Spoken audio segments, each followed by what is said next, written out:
Welcome into the Backpage Podcast presented by the Niagara Wire. I am joined alongside my co-host Jamie Wolf Magone, the Heinzman, one of our producers, and our fantastic executive producer, creative director, and visual designer, and my fellow Irishman, Ryan Sullivan. How are we doing today, boys? I'm a little upset that you called me the Heinzman. Well, I'm a little upset that you're not totally on board with it. I'm still getting gypped out of being grouped into this Irish thing, and for some reason, James refuses to embrace my Irish heritage, even though Ryan admitted that he is more Spanish than Irish. I am. So, and yet I still get separated out of that. Today we're talking NFL talk. We have Dr. Tutka on, Dr. Patrick Tutka. He's leading the charge in the Niagara Power Resurgence in the Niagara Falls area. We have segments coming up later. We're talking NFL first, though. So we have pro NFL, a lot of stuff going on. The Giants are possibly going to trade down. We'll the see. Bills are possibly going to trade up. There's a lot of free agents left, even though a lot of free agents have signed. Sam Darnold is pretty much the number one pick at this he's point. A lock. He's getting up there. He had a great pro day. He was throwing in the rain and the wind yesterday. He was throwing dimes. It doesn't get much more emotional than throwing in the rain to solidify your number one pick status. as like Stevie Nicks is playing in the background or whatever inspirational music is coming up in the back. But yeah, Sam Darnold looked great. I'm still taking Rosen over him based on my not scouting these players and knowing that Rosen's like smarter than Darnold and can adjust to. That's my take, but what do I know, right? So yeah, I'll tell you what Ryan does know. He was telling me behind the scenes that he has some really interesting point that he wants to make with the Giants. I do. The Giants, they're at a really good position at 2. They're really a big fan of Bradley Chubb, and after the trade of yesterday, Jason Pierre-Paul, JPP is now gone, and it's really sad if you're a Giants fan, I'm assuming. But you see what this team can do, and if they're really high on Bradley Chubb and they trade back, they can trade back to 12 and 22 with the Bills, get a second next year, a third this year, and they can really get a lot. And if they wanted to, they could probably trade right back up in the top 5 and still have more picks than what they had prior. My stat with the Giants is they're not upset if they move back to 12 and they take a quarterback. Even if you're losing out on Saquon Barkley and these other guys, you're not upset. Why? Lamar Jackson had more rushing yards in his career in the same amount of years as Saquon Barkley, and he also, I believe, has more touchdowns than Barkley. You look, Eli Manning's on his last year of his contract. He's probably gone after that. So they want to turn a new face of the franchise. Lamar Jackson, yeah, he has size issues, but he's fast. He does have a decent arm, and if you have OBJ, Sterling Shepard, and Evan Ingram among other people, Ingram, yeah. You go in, your running game is Stewart for now with Wayne Gallman and Orleans Darkwa. It's like, at that point, Lamar Jackson makes a lot of sense for the fact that you have maneuverability. And if, let's say, Stewart gets plugged, and let's say you have OBJ get covered, no matter what, Jackson can get you free and make a really cool play. And in that division, they really don't have a speed guy as a quarterback. They have all guys with really great arms. Alex Smith might be the new guy with the legs, but like aside from him, there's not really a speedy player that you look out in that division. Even Dak Prescott's not that fast. No. He's throw first. Yeah. Obviously, Carson Wentz is a pocket passer. Alex Smith, he's been part of dynamic offenses under Andy Reid, but even still, he's old and he's not that quick. So Yeah, I've always been kind of for the reason you stated. Lamar Jackson was I don't want to say run first quarterback, but he definitely ran more than you should in the NFL. So for that, I still worry. I've heard several different things about his arm, ranging from the spectrum of it sucks to it's really very underrated and he can hit the targets that he wants. he has a good deep game. His short game, obviously, he'll throw the slant routes. But if you're looking for him under pressure in like a cover 2, he might have issues with picking up coverage and who he sees. But his arm, he's kind of like a Tyron in the fact that he does hit the guy deep pretty well. So as a Giants fan, the more when Ryan pitched this to me, I think earlier in the week, and I was the more I thought about it, the less excited I was about the prospect of the Giants possibly getting Lamar Jackson. And here's why. So you have the number 2 pick. I mean, just the pool of talent, I think, that is just available to you there to help your team right away. I don't want to pass that up to get Lamar Jackson, who I have spoken highly of. I like him. I think he has a chance to be better than Baker Mayfield, but I think in the long run, Lamar Jackson isn't the answer to for a division with, like we've said, Carson Wentz and Dak Prescott. And even Alex Smith. Alex Smith's still good. Yeah, He's still exactly. good. So do you say maybe Matt Ryan? If Matt Ryan didn't want to stay in Atlanta next year, he's a free agent. I mean, heck, I'd take Matt Ryan. There is absolutely no way I'm letting Matt Ryan even walk out of the facility if you're I'm Atlanta. Exactly. Yeah, no chance he leaves. But just I don't want the Giants to go to 12 to take Lamar Jackson. I just don't think he's an answer. Well, and the bar's been set for you guys too. The bar has been set. The next quarterback that you want him to play 15 years, not miss a game because of injury, and win 2 Super Bowls. Exactly. That is the bar that you need to set. And if you do less than that, then your regime is going downhill. Yeah. And you guys have been horrible at drafting in the past. You guys have been awful. Like I heard a stat on the radio today from 08 to 2015 or 13, you no players are on the team. Or no, from 08 to 2013, you have no players on your team that you drafted, and only 7 are in the league. So you guys are horrible at drafting. So I really just remember, it seems like maybe they're big home run or strikeout then, because obviously they drafted JPP and they drafted Odell, so maybe they're just kind of a home run or strikeout. Yes. I think that speaks to home how home runs much less than strikeout. Eli was a home run. I think the fact that you draft Eli though, you trade for Eli. Traded for All right, Eli. that's true, but I mean, basically, we drafted him because he just wanted to come to our team. He never played for the Chargers. He never Did played you draft Phillip Rivers and you traded him? Or what happened? Phillip Rivers and Drew Brees were on the same team. I think that no, same forget draft what class. the fact that you drafted so many guys that have been busts speaks to how important it is that you get the quarterback. Because all of these years we've heard great things about the Giants, like, oh, they're always solid. Eli Manning's leading them down the field. Things are looking good. But meanwhile, behind the curtains, it's like, we can't hit on a draft pick. And like I said, it speaks to you got to get the quarterback. Well, yeah, exactly. The thing is, they hit on that one draft pick, which was the quarterback, which masks most of their other misses in the draft, which is the problem with the team. Sorry to bring up the Bills, but their whiffs in the draft have not really been covered up because they haven't had the quarterback to cover it up. Yes, and there have been a lot of whiffs. Yeah. There have been a lot of mistakes. There have been a ton. Thanks, Doug Whaley. I was just making the point off of all that was if the Bills did trade up to get number 2 and the Giants were like, oh, you know what, we're fine, gain more a sleuth of picks. We're going to go in next year, might be a better draft, and we want better players next year. And overall, this division is so competitive. Why don't we wait a year? And we let Eli do his thing, and then next year just hope for the best. But I was just thinking at that aspect of it, it's like, this you know what? Seems so set the more I think about it, the more I just want them to take a quarterback at 2. I heard this comparison today on WGR. I'll reference WGR, and I loved this comparison. Is that this kind of goes? Someone called in and said, is it really worth it to trade up this year? I mean, Russell Wilson was drafted in the 3rd round. Tom Brady was drafted in the 6th round. Do we really have to trade up? And I love this point that they made. And they said, you are given you have a chance to win $1 million. And the $1 million is behind one of 7 doors. Door 1 is 40% chance you win it. Door 2 is 20. Door 3 is 15. Door 4 is 10. And doors 5 through 7 are 5% and below. So you don't know which one has the $1 million, but which door are you going to open? Right, The largest percent. The one with the largest percent. So for all we know, and this is all, I mean, we are a month away from the draft, over a month away from the draft now. 26th. Yep. 26th. Yeah, so literally over a month away from the draft.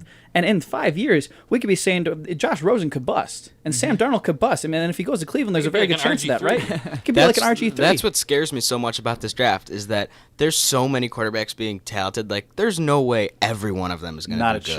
Not a chance. Someone's got to bust. I mean, like there's leaders like suck, right? Josh Allen's completion percentage in college and the fact that he didn't play a big player game leads me to think that he's going to be the bust, but who knows? Turns out he could be the best player. You might have thought that about Carson Wentz, and he's turned out to probably be the best out of a lot of guys. And the only time you Jared can Goff maybe... too. I thought he was a bust at first too, but then he came around and he was under a new coaching regime, and he's got one of the best offenses in the league. Right, and you might just have to look to that 04 draft with Eli Rivers, Big Ben, to see all 3 of those guys panned out. But that's 3. Now there's 5. Now there's 5. That's true. But. And I could see hypothetically Darnold and Rosen continuing and being good. I could see Lamar Jackson having a few good years, but I mean, you never know. Baker Mayfield could be like a Johnny Manziel. And I'm not saying because of his reputation. I'm saying than Josh Allen. He could be taken by the Bills, and the Bills could absolutely screw up his career. You know, like you never know what's going to happen, right? Or he could just not just throw all a football chance. to a receiver. That too. Yeah, that too. Well, that too. But the Bills seem to screw up quarterbacks quite often. But nonetheless, you never know. So, but you're going with the best chance. You're putting yourself. And like I said a few weeks ago, Franklin, I think you like this point, is that you can't take a discount on quarterback, and I still believe that absolutely. That's the one position in football that you cannot just plug in a guy that makes your team not better or worse. You know, linebacker is like that if you have a good linebacker already, and then your number 2 cornerback is like that if you have a strong secondary already, but you cannot take a discount at quarterback. I was talking with my dad last night, and we brought up the fact Heinz that Mann Sr. Fellow Mets fan. and fellow Mets fan. Dad, want to give a quick shout out? Hey, Dad. We were talking last night about like which quarterback we want to draft, and my dad brought up the Jaguars. And I said, it's so much harder to build such an elite defense over the course of how many years that can overcome maybe like an average quarterback like Blake Bortles, instead of drafting that one guy that gets you right up to where the Jaguars are with the 11 players combined. Yeah, and that get you to that place. That defense is terrific. Right, but like, how long did that take them to build? A few years, and it took careful scouting, and it took trades, and it took player development, Free took hands-on agency, free too, agency. Yeah, but Whereas drafting a quarterback, I say, oh, that guy's going to be really good. I pick him, put him in, and makes my team the same, like at the same level. yes, I agree, and I think that's a quicker fix, and it's something that you can do while also building up your defense, which the Bills have done a good job of. But it took how many years To build a unit. They had a great defense in 2014. Rex Ryan came in and built a dumpster fire, and then Every time Rex Ryan's brought up, I have to bring this up. I drank so much Rex Ryan Kool-Aid. I was so invested. I wanted What? to run through a wall for Rex Ryan. oh no, he's a joke. He's a clown. He came in, I guarantee we're gonna make the playoffs. Like, yeah, well, we did without you. And we got a guy now who, Trust the process. yeah, I mean, Sean. I couldn't think higher of Sean McDermott right now. I couldn't. I think that him and Brandon Beane are the Bills are in good They've got it hands. together. I really think they do. Yeah. I for the first time probably in my life, I have full confidence in a Bills coach.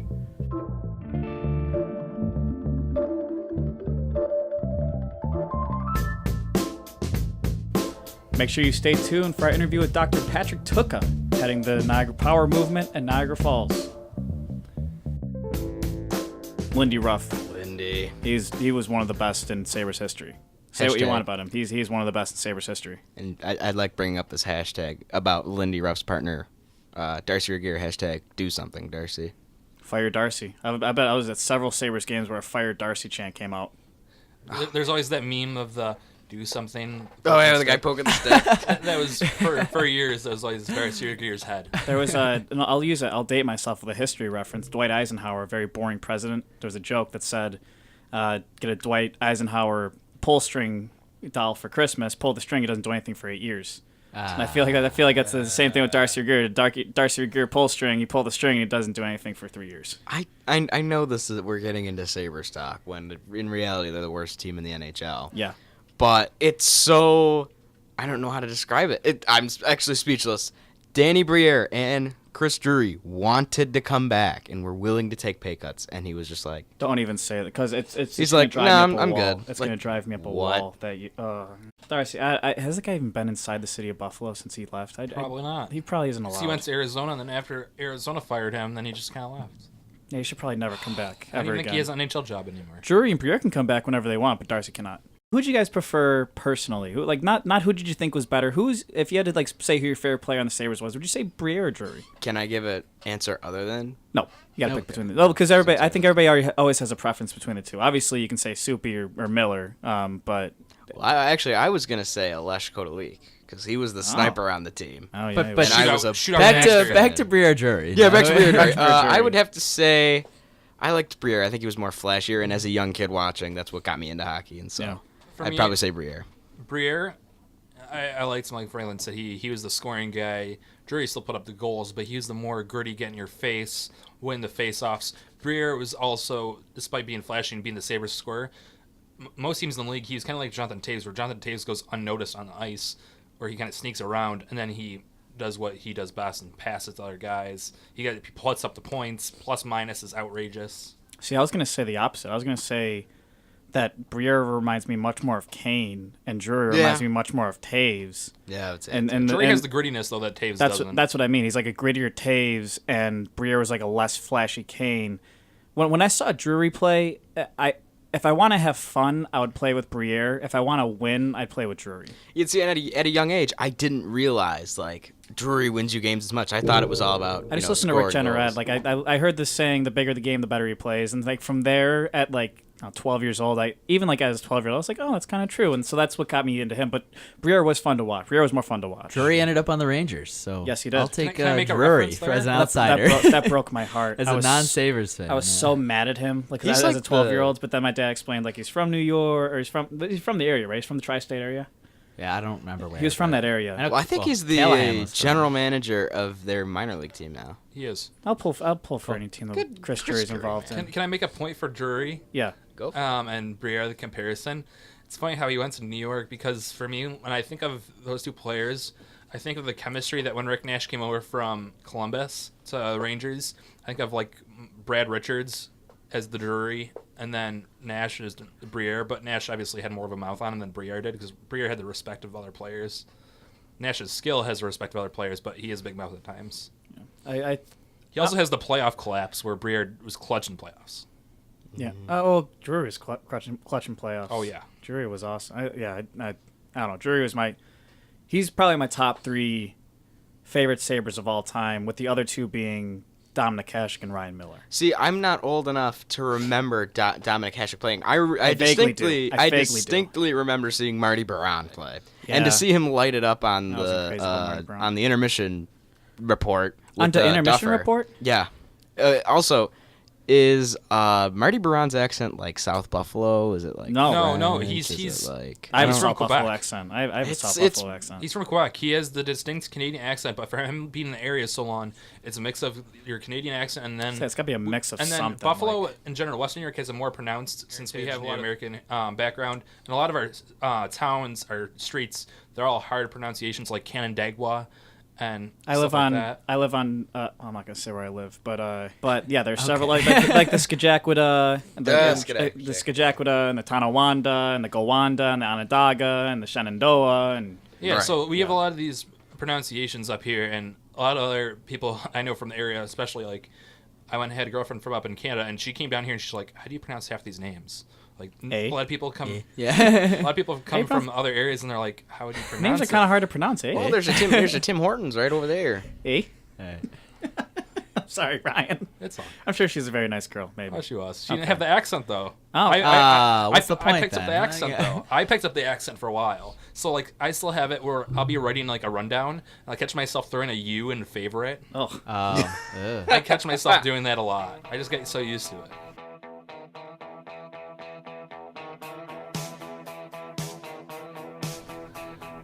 Make sure to tune into today's episode of WNR, where you can hear about MLB playoffs, MLB free agency, this whole season in review, March Madness, our brackets, and, of course, what we've been all looking for all week, our piece on the favorite jerseys, the best jerseys of all time in any sport.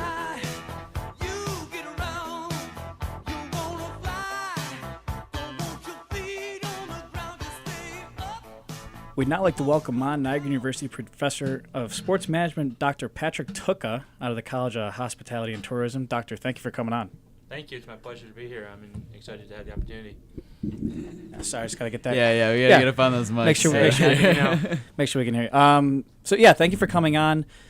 First and foremost, we got to talk about the Niagara Power and the baseball team that Niagara University has brought back. Where did that come from? Where did the drive to buy the Power back or bring them back, where did that come from mainly?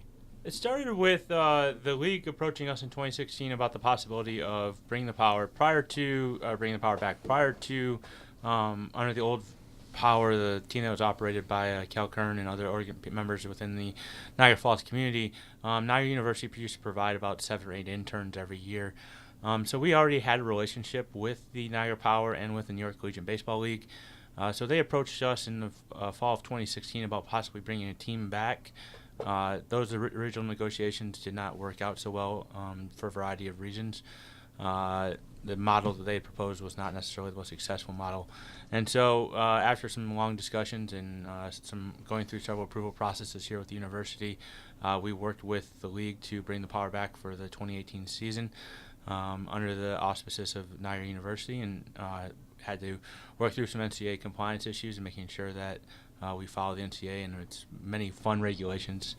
Any organization that has a regulation over whether you can have cream cheese with your bagels is quite an interesting organization. But we work with them, and we made sure that everything was A-OK in all areas, and we're very excited to have them back. Why did you believe it was important to have the power back in Niagara Falls? I believe it fits really nicely into a few things. Number one, and I think sitting here with you guys, it's very easy to talk about from the sports side. Niagara Falls is a baseball town. Niagara Falls has a long history of being a baseball town. Obviously, Sal Magley is the most well-known player that came out of Niagara Falls. But we've had a long history of players making it out of Niagara Falls to go play in professional baseball, and that is something that we are very proud of. And we have a long history of professional baseball at Sal Magley Stadium. So we couldn't bring a New York Penn League team back to Niagara Falls because the starter price for New York Penn League is $1 million+. And while I have some influence, I don't have the ability to generate $1 million from the university. Say, hey, just drop me $1 million. Just drop me $1 million. Right? It's a quick mill, yeah. That's fine. Small loan for $1 million. We'll just enroll an extra few thousand students or a few hundred students, and we'll get to that mill. No problem. It'll probably take 1,000 students. I think it'll take 1,000 over 100 for sure. Yep. And so we had to set our sights a little bit lower. The Collegiate League is a wonderful way to get baseball back in the city, and also to fit the mission of the university, which is a intention mission to give back to the city of Niagara Falls.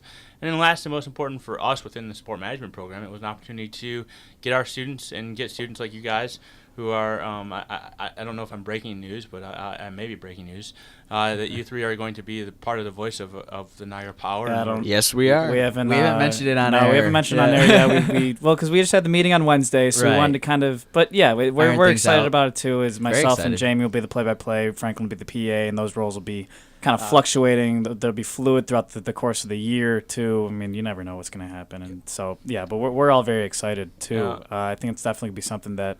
It's a good resume builder, and it's a good. It's going to be a great experience too. Yeah. If I could go and watch baseball, that's really right. What else do you need, right? It's going to be a fun time for everybody, and we have counting you guys, we have almost 30 students committed from mostly from Niagara University, but a couple from other universities around the region, and one from another region or university from the University of Tennessee Martin. So we have students interested who are this is already taking off because of its uniqueness. We're the only university in the country doing this, so that's a fun place to be when you're trying to create these type of opportunities for students and to have fun with them. So other than hearing me over the public address system, what can fans expect out of their experience at Sal Magley Stadium at any given home game? Fun. That's the goal. Minor league baseball is all about fun. And I look at this at that same level. You need to provide an enjoyable and exciting opportunity to come out each night. We're not going to be able to, drop a $1,000 gift card on somebody or something like that. But we're going to have a lot of fun. We're going to have a lot of laughs. We're going to make it enjoyable. We have some great sponsors on board: Cornerstone, Niagara Falls Memorial Hospital, the Marani Hotel Group, several others that have come on board, and we're going to be able to have a lot of fun. Do a lot of cool and crazy things, and that's what makes it interesting and exciting as part of doing this job, is to be able to do those type of things. And if you don't have fun in minor league baseball and minor league sports in general, you're not going to draw fans. And so our goal is to have every inning be a fun night, or every inning be fun, every night be fun, and to have some really spectacular nights as well. So any insight into any in-between inning entertainment you could provide right now? Any sneak peeks you can give us, or is that still a work in progress? They're still a work in progress. NU has came on board for a few things with admissions, undergrad admissions, some giveaways. We have some possibility of developing a challenge to all of the mascots around the region to come out and race. Nice. That would be nice. Our new mascot. For those of you who haven't had a chance to pay attention, we are currently running a poll and naming our mascot right now on the Niagara Power Facebook page. How's that going? Who's in the lead now? Is it still Lightning Larry? It is actually, now that we've gone down to 2, it is Bolt. I voted for Bolt, so I'm Bolt. here. I'm liking Bolt. I picked Bolt is pulling away rather handily. I think all the anti-Lightning Larry folks all joined together and said we're voting for Bolt. There's a coalition against Lightning Larry. Exactly. It's hilarious. The numbers almost match exactly to what the percentage of people who voted for Lightning Larry last time versus the people who voted for other mascots. It's now almost all those people have almost all voted for Bolt against Lightning Larry. I don't know if anybody's a Parks and Rec fan. I don't know if you ever watch Parks and Rec. There's a quote from Ben Wyatt.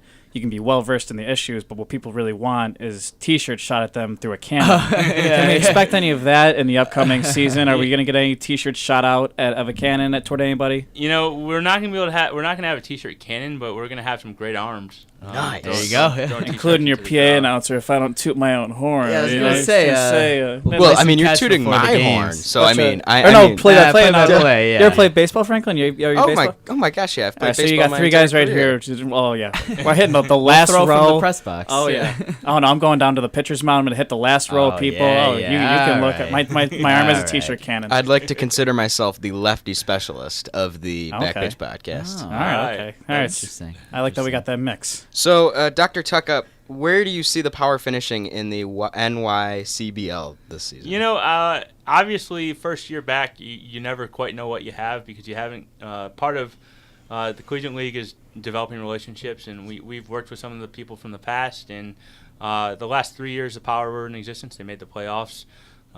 We expect to be probably competing for that third playoff spot. Maybe we'll have a couple players who develop and will be in that second playoff spot. There's a couple teams in the league that are coming back. With the team that won the championship last year should be fairly good again this year. The team that won or finished last in the league last year because they had 5 players off of the team the year before drafted into Major League Baseball. They should be back and ready to go and reloaded, and then we should be competing with a couple other teams for that third spot. But you never know. I mean, that's the fun thing about collegiate baseball is until everybody shows up and until everybody makes their way to the stadium on opening day, you never know exactly what you're going to have. And that's what makes baseball in a lot of ways fun. I mean, it doesn't matter whether we're talking about the top level or we're talking all the way down at this level. I mean, how many people had the Astros winning the World Series last year in the way that they did it? I mean, they many people projected them a couple years ago to win the World Series, but last year they were not seen as a great chance to win the World Series. They're one of those teams that maybe, but they were able to put together one of those magical seasons. I had the Indians winning last year. Yeah. As far as this goes, it's connected with Niagara University and then by extension, I'd say the sports management program. So will this just be a big opportunity for sports management students? Will you start using this as maybe more of a pitch towards those students? Will it maybe incorporate somehow into some classes, or is it kind of just more an internship basis over the summer? How is that going to sort of intertwine? It's already been involved in classes. The marketing and the promotions plan pretty much was developed by my marketing and promotions class. Our sales and marketing class our sales and sponsorship class is selling sponsorship right now for the team. We have other groups involved. We have a class specifically tied just to doing this as well. And then this is a recruiting tool for the university as a whole. Because obviously our goal is not to have just sport management majors. I mean, you guys are all comm people that are engaging. We want to engage more and more of those comm people in it as well, and people from across the campus. There's no requirement that says you have to be a sport management major to be a part of this. It's just that's where the first group came from because those are the ones who knew the most about it, and they were the ones who were willing to jump in first. And anybody who wants to get into sports, minor league baseball is the number one way in. Because you have to be able to do everything, especially at these low levels. I mean, I was just talking to the group last night. If it rains, we're going to be pulling tarp. That's just a reality. It's not necessarily the funnest job in the world, but it's what you got to do. You got to protect the field to make sure that the field is in good shape to be able to play and Sal Magley drains well. So if we get the tarp on the field quick enough and the rain stops, we can get a game in that night. I remember I was working at Frontier Field doing the camera work, and they had to pull the tarp, and a guy got just stuck underneath, and you just saw a lump in the tarp when it was down. It was just funny to see because he was okay. But the number of times that happens is more often than you'd like to think it does. And thankfully, they usually all turn out safely. I think the worst I've ever seen is a sprained ankle or a sprained wrist. Yeah. But it's usually pretty comedic. I mean, no one's getting rolled up in the tarp accidentally and stored overnight. No. Thankfully not that I'm aware of. I mean. just never know, right? There's a 99.9% chance if I'm asked to pull tarp, I'm going to be the guy that's going out there. I think so. Yeah, you're the smallest. You're the shortest. So, I mean, by virtue, it's not your fault. It's just the way things are going to work out. And when you have a 170 foot by 170 foot tarp, it's very easy to get somebody caught up somewhere Yeah, along it's a the heavy line. tarp. So it is It's what rather it is. heavy. It is. I think unless you guys have any more power questions, I think we switch over to MLB. Yeah. I was going to say, one of my, and I just realized this now kind of looking around, we have a Mets fan, a Yankees fan, an Indians fan, and a Tigers fan. So 4 different teams. So this could be a good The only conversation. National Leaguer over here. Go- Come on, yeah, man. the only, so They play baseball in the National League? Are you sure? Hey, I mean, come with on with the pitcher hitting, is that really baseball? it's like a fake off-brand. I don't know. The O. It's about time the AL adopted it. You know how there's Oreos? Well, the National League is the O brand. They're the Wegmans brand. The Wegmans brand Oreos. They're the Wegmans brand. Well, everyone Oreos. loves Wegmans, so you know what? I'm happy with that. What are you expecting from the Tigers this year? I'm hoping for the worst for you guys as a division rival, and I always have. I've always never liked the Tigers. But what do you see from the Tigers going forward?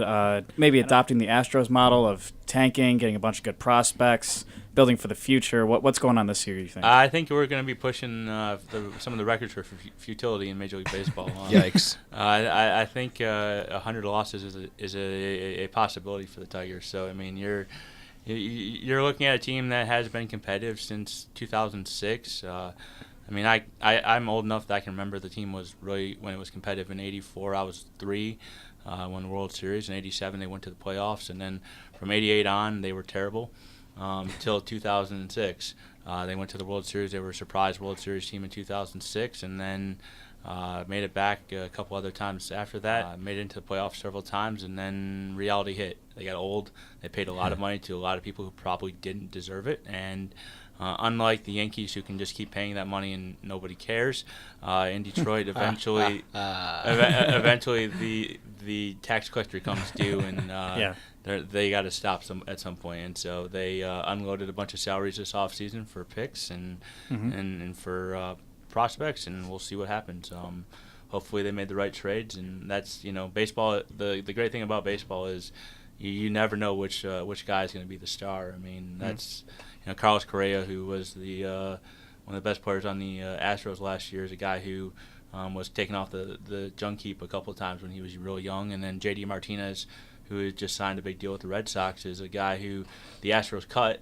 The Tigers picked him up, and he then had 2 40-home run seasons for the Tigers. It's amazing. You just never know. But I would expect that your Indians are going to be very good, though they are going to have to compete with that team in New York. In the Bronx. That's either going to be that's either going to hit a lot of bombs or strike out an awful lot. I don't know which yet. Probably both. That lineup looks pretty scary. It's just so much more fun being a Yankees fan. Like, I would never have it any other way. Well, the way with your hitting is kind of, I mean, it's not like the Mets pitching, but you have like 2 big heavy hitters, and the Mets have DeGrom, Syndergaard. So like I kind of get it from a pitching aspect, but then I only get it every, it's like 2 days in a row, and then I have to wait another, 3 days, 4 days. You get it every day. Probably, so that's probably 13 out of 14 fun. days. I was gonna say too. I make fun of the Tigers a lot, but I do have a absolute disdain for them because they were good when the Indians were like trying to be like we're right on the cusp. We're like in the wild card games, and the Tigers were just running away with the divisions when they had Verlander and they had Cabrera was still doing fantastic. I was like Maglio Ordonez. Maglio Ordonez, because he looked like he shouldn't really have any athleticism, in my opinion. Like, just when I looked at him, how half the baseball players I was look. like, how is this? Yeah, I know, but I don't know. Trevor Bauer's got a double chin. He can reach 117 on the scale. Like, it's they're baseball players, not athletes. And I could say that because I am a baseball. Yeah, the Tom Selleck, Mr. Baseball, he's in Japan. He gets traded to Japan from the Yankees. They're doing calisthenics, and he says, "We're baseball players, not athletes. What the hell are we doing this for?" So.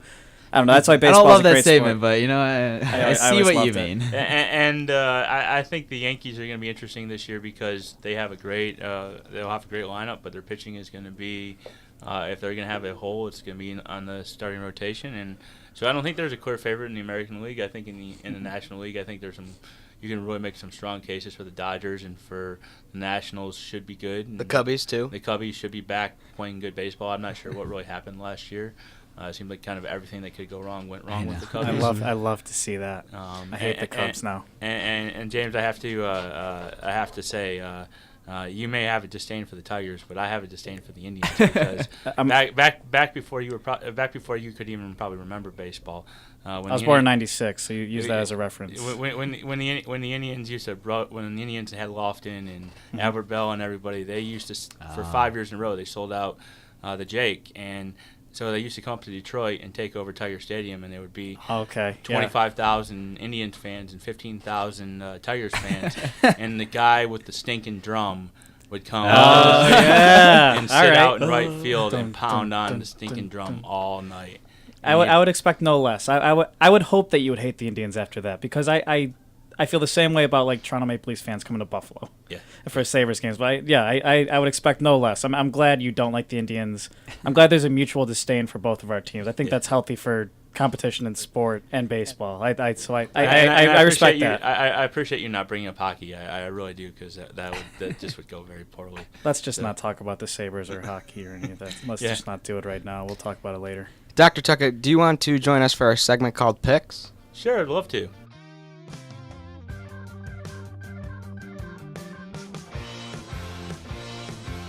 Thank you again for listening to the Backpage Podcast. Our parent company is the Niagara Wire, and issue 14 of the Niagara Wire is coming out next week.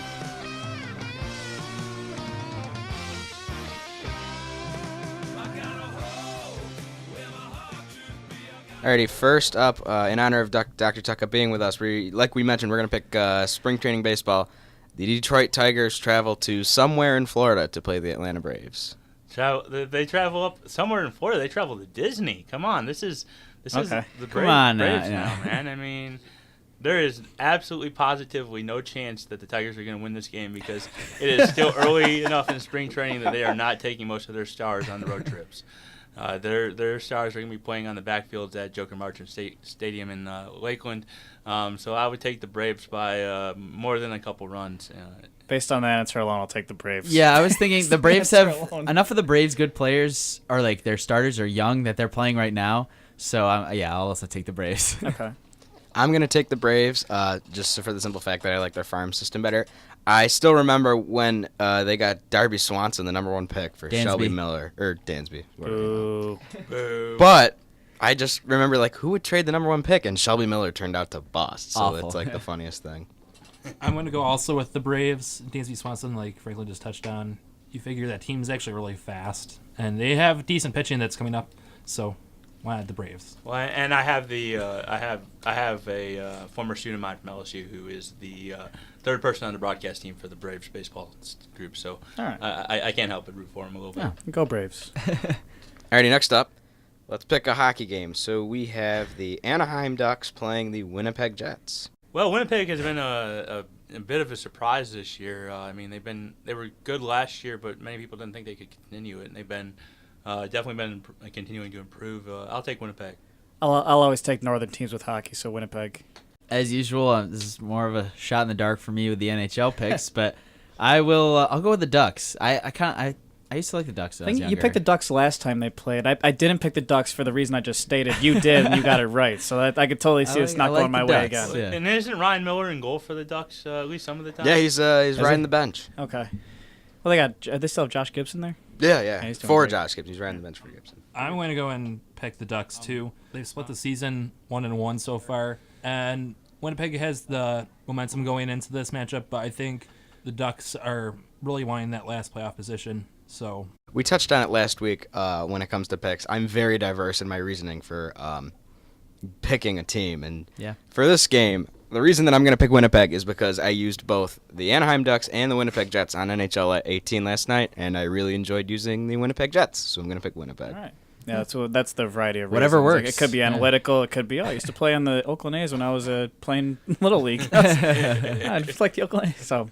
Next up, we have the San Antonio Spurs traveling to Wisconsin to take on the Milwaukee Bucks on Sunday. Well, with all the controversies have been going around San Antonio, around Kawhi Leonard and Manu Ginobili, this is the first time I've ever seen a Greg Popovich team really seem to not get along, not like each other, not play good I was basketball. gonna say, when's the last time you heard anything bad about the San Antonio Spurs? They had a players-only ever? meeting about Kawhi's health, which is kind of weird. But. Yeah, and supposedly Adrian Wojnarowski of ESPN yesterday had said that they supposedly challenged Kawhi's manhood, basically saying Yikes. whether he should play or not the rest of the season. So I think I'm going to go with Milwaukee. And anybody who can pronounce the point guard's name there in Milwaukee, Antetokounmpo.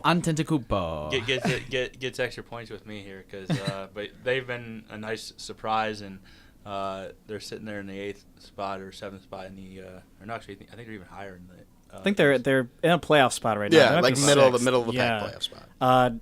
I just call him Giannis. That's my way to get around that. So does every announcer in the industry. I love him. I think he's awesome. I'll take the Bucks too. And usually I'll never pick against the Spurs, but yeah, the past couple of days have been very discomforting if you're at least a avid respecter of the Spurs. I feel like 99% of people are, so I'll take the Bucks. This is the first time where you literally have. Sorry, I didn't mean to jump in there. No, you're good. This is the first time where you literally have a time where you could honestly say maybe Pop should have retired last year.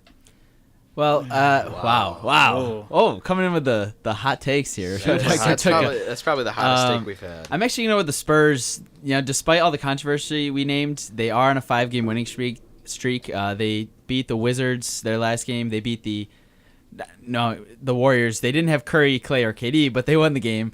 They beat the Timberwolves. And for the Bucks, Giannis he's doubtful for tonight's game with an ankle injury.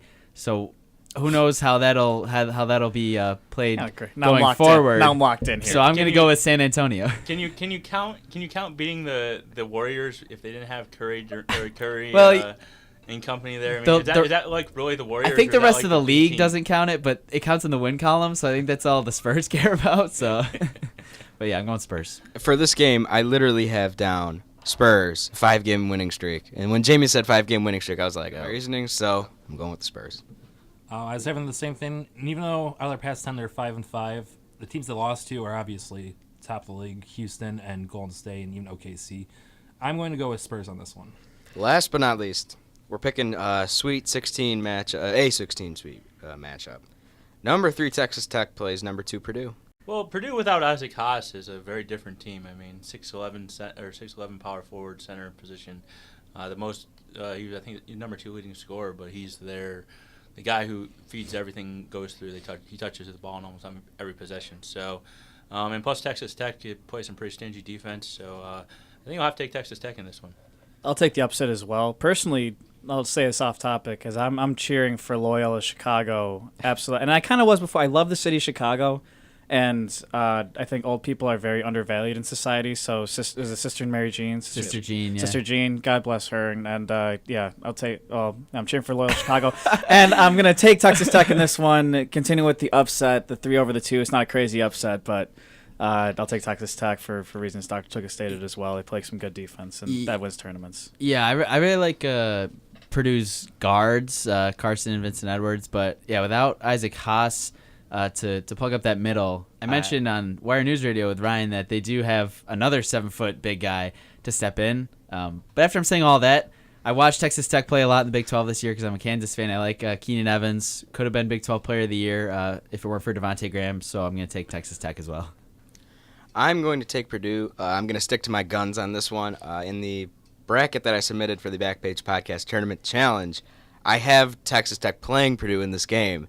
And I have Purdue advancing, so I'm going to stick to my guns on this one. What are the standings on that? It's the same. It's the same. I forget what they were. Ryan last. Ryan's in first with 60.4%. I'm in second with 33.8%.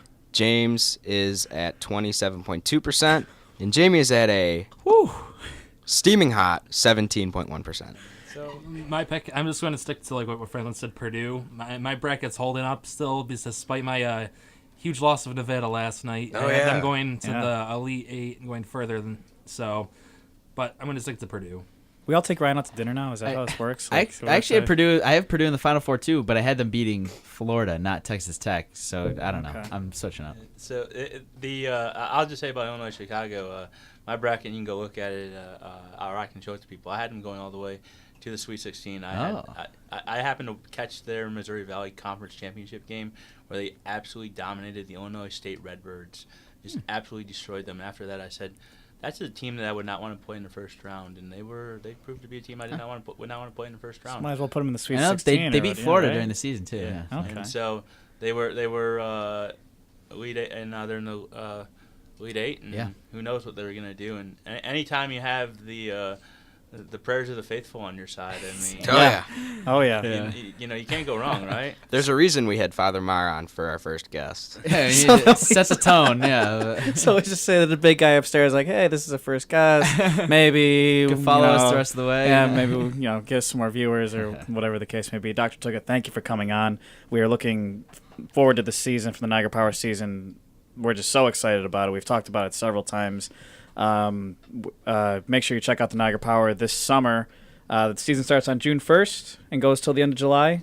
Yep. Last possible game, championship game, is going to be July 30th. Hopefully the Niagara Power will be there. Dr. Tutka, thank you very much. Thank you, and students with an ID get in for $2, so Okay. Ooh. Nice. no reason to ever not come out, and season tickets for students are $25, so once again, no reason to come on out, and every student who is over the age of 21 will want to know there will be beer in the stadium, so Great. Perfect. that never selling hurts point. anything, right? I mean, Oh, yeah. Beer in the stadium, right? I mean, Give the come on, people beer what they and want. baseball. Beer, hot dogs, and baseball. Come on, it doesn't get much better than that. And thank you. Hopefully, I didn't draw down the podcast too much here. Not more than we already have. Not more than we already have.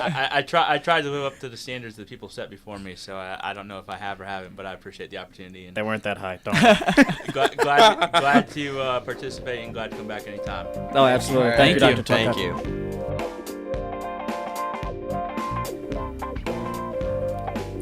Thanks for listening to the Backpage Podcast. Be sure to follow us on Twitter at Backpage Podcast to answer Twitter polls every episode and get notified when an episode goes live. Today's or this week's Twitter poll is: are you Team Drury or Team Briere?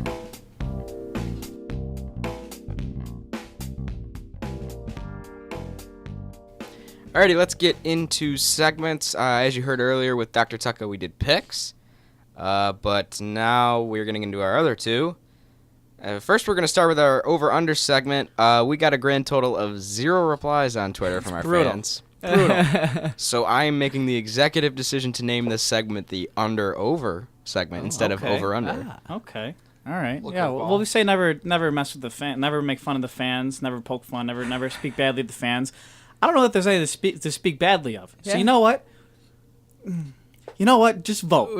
Just communicate. You know what they do? I think people like polls better. Yeah, they do, can you're just right. click. They don't have to reply. They don't have to put their name on it. They don't have to put. They don't have to can think just on it. they can just click. I think the polls are I've the been better holding way my- because I've we been get holding my decent tongue amount a of lot votes on the today. polls actually. I've we been, do. I've been holding my tongue a lot. Yeah, today. you know what? While we're on the topic, let's do this week's Twitter poll is, were you a Chris Drury or Danny Briere? Like, which team were you on? Team Chris or Team Daniel? Daniel. Danny. So Christopher. What's the first under/over you got for us, Franklin? Alrighty, so Johnny Manziel worked out for a few NFL teams Ugh. at the San Diego State He didn't. University. He didn't. Yes, he did. Yeah, he did. He didn't. There were wide receivers and tight ends that were working out. He was the guy throwing him the ball. So he wasn't. I Teams heard weren't that there to see him. And I heard that on the teams weren't there to see him. They were there to see the running back. And I didn't see any other report of that other than what I heard on the radio this morning. So I'm not discrediting anybody like that. You didn't do your research or anything. But just to clear that up, he didn't work out. I still think there's little to no interest in him. Nonetheless, Franklin. Well, we know what are you James' gonna- answer is going to Yeah, be. well, the number I was going to put up was 5.5. So James, I'm going to assume you're going under. that's a number for, of teams interested in Manziel. Or? Yeah, that will actually they'll offer, offer him a spot. even like training under. camp. That's an easy under for me. Yeah. Under. Absolutely under. For me, I'm going to go under, but only for the fact that you see every year these older players go and have a showcase. I see right now in free agency, there's a lot of free agents who are mid to the late 30s running backs and quarterbacks. They don't have spots on these rosters. There's not enough spots in the NFL for a third quarterback like Derek Anderson is a third quarterback. No one's going to pay Derek Anderson that kind of money to be a third. Mm-hmm. So you see issues, and Johnny, even though he went 30 for 35 in rain, it's kind of like a lot out of these quarterbacks are having their showcases. And so even though he looked really good, everyone is saying he had spot on, and his 30 to 35, his 5 he missed was due to some of the conditions of weather. I don't think only maybe one team would even consider throwing him a contract.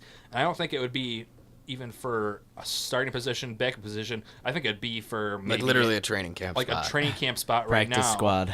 And there's enough quarterbacks to fill in training spots, right? Like there's enough quarterbacks that are more formidable or more consistent or more stable off the field than.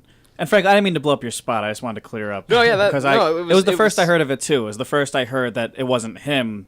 It was just he got a call from like a buddy. I think one of the wide receivers or someone in San Diego training facility that said, "Hey, we need a quarterback to throw.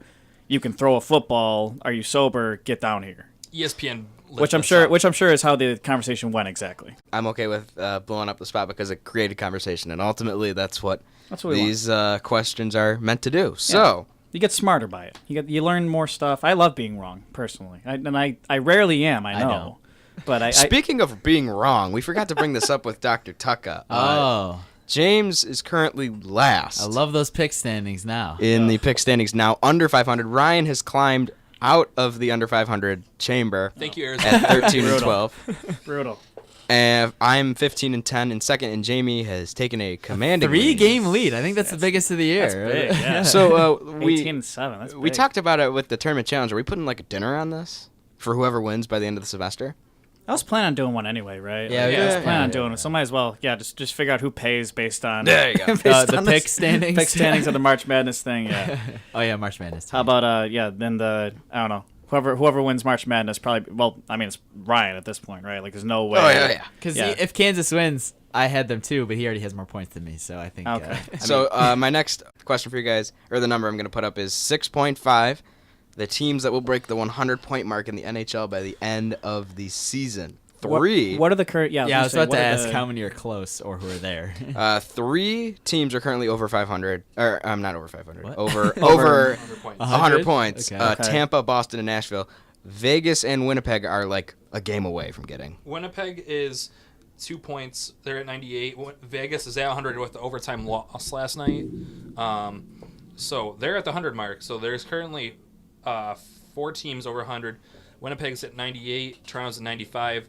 Washington, San Jose are at 93. They're the only 2 left because after that, Minnesota and Pittsburgh, they really can't get up that unless they throw a streak of 5 wins in a row. Well, I'm going over.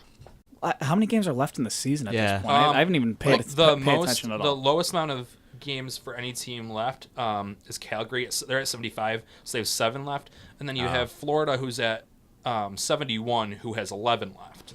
I'll say over. I'll take the under. Ooh. Ryan, what about you? I'm going to say over only for the fact that last man I just threw in there who has the least amount of games. Florida has been on an insane streak of winning since All-Star break. They've lost less than 5 games, I'm pretty sure. Yeah. They came out of nowhere with it, and I think they might be one of those teams who breaks 100 points. I think they're sneaky. Whatever their good streak has been on. I saw a stat.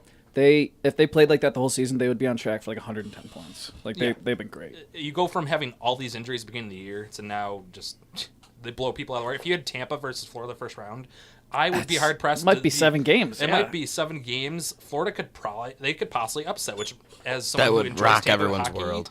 That would be crazy. Alrighty, last number I'm going to throw at you guys, or at everyone, I should say. Frank Gore signed a 1-year deal with the Miami Dolphins. Over under 960 rushing yards. Is that to break a record? Like, is 960 to break a record? No, that's just kind of like what he's been hovering around. Okay. With Miami? Yeah, he signed the deal with Miami, but just like over, if you look on ProFootballReference.com, he's like 1,000, 1,950, 1,000, 950. Looking right now, yeah, I would. I think J.J. is better than Frank Gore, and J.J. was horrible in Miami, and so I'll say under. Honestly, now that I'm just seeing this for the first time, I might be a little out of line, but I don't think he gets over 800.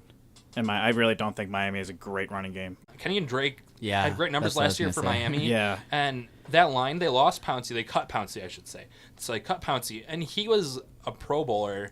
He was a stud. The staple of that offensive line for so many years. That was stupid. And they bring in Josh Sitton, who's a Pro Bowler in himself. He was Pro Bowler with both Chicago and Green Bay. But really, that didn't do a lot. They lost Jermon Bushrod, who is a good left tackle for them, who actually held their season up last year. So I don't think that line... Under. Right, yeah. It's horrible. Yeah, so it has to be under. I'm going to go with the under, too. Yeah, he's going to share with Drake. He's got to share the ball, if too. Tannehill's coming back and healthy, and even though they lost Jarvis Landry, they traded him away, they still have Amendola, they have Stills, they have Parker, they have Albert Wilson. Yeah, I'm going to take the under as well. Alrighty, let's move to R.I.P. I would like to start. No, I'll start. No, so I'm starting. Go with Colin Cowherd. He's like my idol. He was gonna be I've my listened to R.I.P. him my whole Why life. don't you both talk about why Colin Cowherd is your R.I.P.? Why Yeah, don't you exactly. both do it? Why don't So- you just stop At the your beginning, complaining and just do it? Just do it? Be a team. you Oh my you got God. upset early in the year when I took your Tyrod Taylor R.I.P. or I'll tell you what. So I don't want to hear it out of you. Anyways, Just anyways. So my Colin Cowherd, because Just shut up and talk. at the beginning of the NBA season, he said there was no chance that the 76ers win 40 games, and they just reached that point after a victory last night or 2 nights ago, whatever it was. And so Joel Embiid found the original tweet with the video of Cowherd saying they're not going to get 40 wins and quoted and called him Colin Cowherd, basically. And then Ben Simmons was getting in on it. The 76ers fan account said, don't know if you've heard, H-E-R-D, but this is our 40th win of the year. And then Cowherd had to wear a 76ers jersey on air. That's awesome. Which It was- jersey? it was gonna it a be blank my- jersey or was it a blank jersey? Embiid. It It was jersey? Embiid, yeah. Embiid. It was gonna be my R.I.P. and I just wanted to say, he's one of my main idols that has gotten me to get into or want to get into sports radio. So what's it like to rip him apart now? To have him be your R.I.P. It's all in fun. He's gotten a little crazier, I think, since he moved to Fox. But See his take on some I of don't his, know, some of his listen. takes have gone a little sour on me lately. I don't But, know. kinda Literally like ever a Don since I Cherry. started listening, it's been like 90% of the time. Like, oh my gosh, I agree. Like, Well, I'm not someone I who's think- like easily like traumatized. Like, oh, I have to agree with everything he says. But like, I have my opinions, and it's like, oh, he agrees with me, Yeah, and he for makes some him- very good outside points that I didn't really think of. For him, I think he's best at football. He's more getting into basketball, I feel like, now since it's more popular. And so some of his takes on basketball are still a little odd, in my opinion. But he actually, we were talking about that list of the 20 most dominant athletes that ESPN the magazine made on WNR, I think, last week or something. And he made his own list of a top 10, and I actually liked his list a lot better. And it actually had Michael Exactly. Phelps, Serena Williams was up higher. And I think that's something I did agree with there. So if you need an intern, Colin, Yeah. wink, wink, nudge, nudge. What do you say he's in any which way? Like, for me, growing up, I idolized Don Cherry for numerous reasons, and he's kind of Don he's Cherry. kind of gone out of there. He goes on, he makes some interesting statements, but for me, I couldn't usually agree with some points that he really brings up. I don't know. Would you consider him in the same kind of realm? I would say Don Cherry analyzes. Don Cherry. I said Don Cherry. I said John Cherry.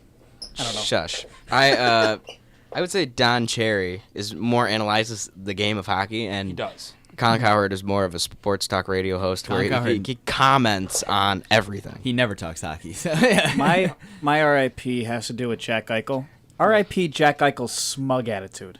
R.I.P. is smug. wow. You know what? This kid, everybody loves Jack Eichel, and I have I an do. Eichel jersey for one of my best friends got it for me for my birthday one year. Fun fact: I have a Jack Eichel Winter Classic jersey. Oh, that's nice. That I was actually there at. But anyway, R.I.P. any chance I get to brag about being at the Winter Classic, I will. Yeah, But go ahead.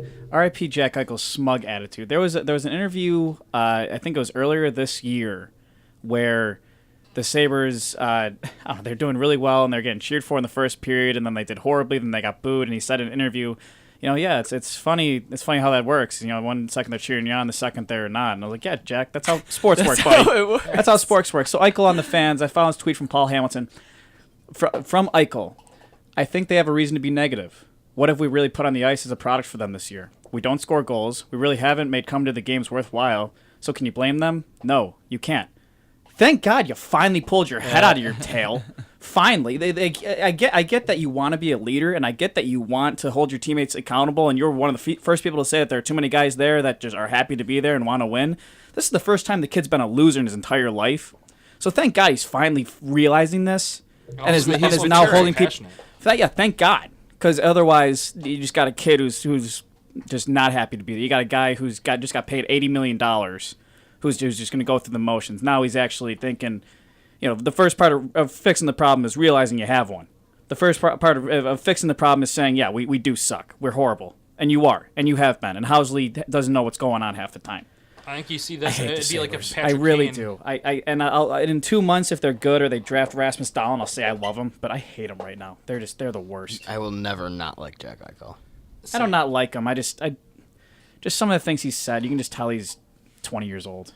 That's the thing. I was going to make the point of if you had Patrick Kane that came in the league and with Blackhawks not so successful, I think Patrick Kane would have been the same kind of player in terms of how he's reacting to play, like the fans and the play of the team. Patrick Kane, he goes and he now doesn't have success with the Blackhawks this year. It's one of the first years he's really had a bad year. The first time they missed the playoffs Yeah. in 8 years, I think, right? It is. Yeah. And he's handling like a champ. He's not complaining. It's because of that maturity. Jack, even though we think he's the next captain possibly for the Sabres, and he's really the guy on their team, the Sabres, they know he's still a young guy, and I think we can all say he's at the same age as us. And we're not mature at times, and you're obviously going to see that in that kind of player. So he has fears down there. R.I.P. is my bracket. Like everyone's bracket. What do you mean you're in first place? I know you're And- leading. So what does but that for say me, about Still, us? his bracket's still. But I mean, still, I go in. I was at 75% yesterday, and after my sad Nevada loss, I had Nevada go into my Elite Eight, and I really had faith in this team. And so that's what did it. He was for way you. too invested in Nevada. It brought me down from 75% to 61.5. Oh, wow. Oh well, at least you're Oh. at 17%. Yeah, that's I brutal. dropped 17%. Yeah, you dropped the amount of percent that I have left. So All right, and that's all the time we have today for the Backpage Podcast presented by the Niagara Wire. Thank you for tuning in. Check in Monday for our segment Dumpster Fire Monday, where we pick the worst sports matchups in all of sports for that day. Follow along on iTunes or not. Follow along on YouTube and SoundCloud. Make sure you answer this week's Twitter poll, which is: Are you team Chris Drury or are you team Daniel Briere? Eddie Olczyk's free of cancer. Thanks for tuning in. It's times like these you learn. It's times like these